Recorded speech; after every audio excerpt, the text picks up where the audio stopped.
WNDU TV, Channel 16, South Bend. This is NewsCenter 16 at 11. Good evening, I'm Robert Borelli. Thanks for joining us tonight.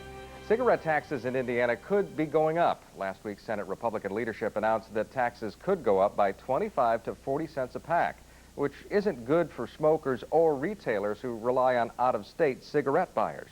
NewsCenter 16's Stephanie Stang is live in the newsroom to explain the impact. Stephanie?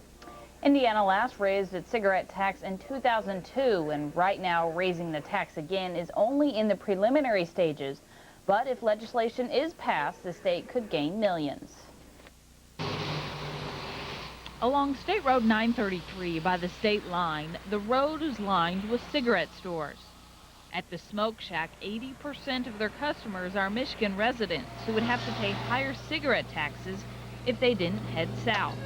The price difference, it's at least $2 or more. And then we get people from Kalamazoo and Detroit that come down here and they buy like 5 or 4 cartons. The only area that I know is this part of Indiana to get cigarettes, so I will drive the extra half hour, 15 minutes to save 10 bucks on a carton of cigarettes. Michigan has one of the highest taxes in the country, Kentucky the lowest, and Indiana is in the middle, ranking at 27th. Of course, that could change if legislators vote to raise the tax by 25 to 40 cents a pack. The state could then add $150 to $240 million to the budget. But retailers relying on Michigan smokers are against the idea. Maybe more Michigan people would stop coming as far, you know, from like Detroit and that, but that's all the difference I would see. Bober has been smoking since she was 16 years old, and she says a higher cigarette tax wouldn't have her quitting. I really don't see that much of a difference. It'd still be saving me personally money on even gas. You know, I'd rather waste the gas money to get here than spend the extra money in Michigan for the cigarettes. The tax increase is not in legislation yet, but lawmakers say they want to work on passing a balanced budget first out of the House. But each penny increased in the tax raised about $7 million more a year, which would help close that budget deficit. Robert? NewsCenter 16, Stephanie Stang, thank you. Well, students at public universities could soon have a fixed-rate tuition for their 4-year college run. The proposal would give students the option to lock in tuition rates at state-run universities.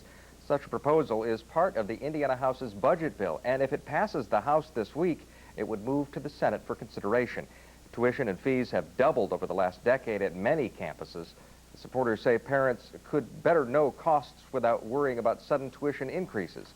Those against the proposal say predicting a 4-year fixed tuition would be difficult because universities receive state funding on a 2-year budget cycle.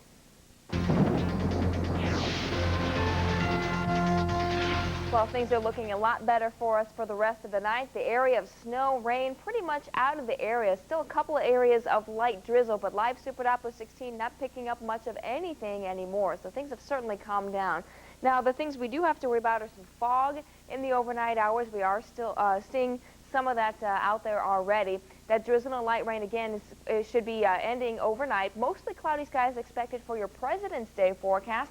Temperatures are expected to be at or below normal values pretty much for the rest of the week. Now, for the rest of the night, we're going to be seeing a lot of clouds around the area as we put our hometown future track into motion, and that's pretty much what we're going to be seeing tomorrow. I doubt we're really going to be seeing much of that light snow as that system should be out of here by then. And so maybe a few peaks of sunshine for your Monday, but I think for the most part, we're going to be seeing a good deal of cloud cover. But watch out for that fog as you head out the door in the morning. Temperatures will be getting up into the upper 30s for highs tomorrow. I have the rest of the details on your forecast coming up in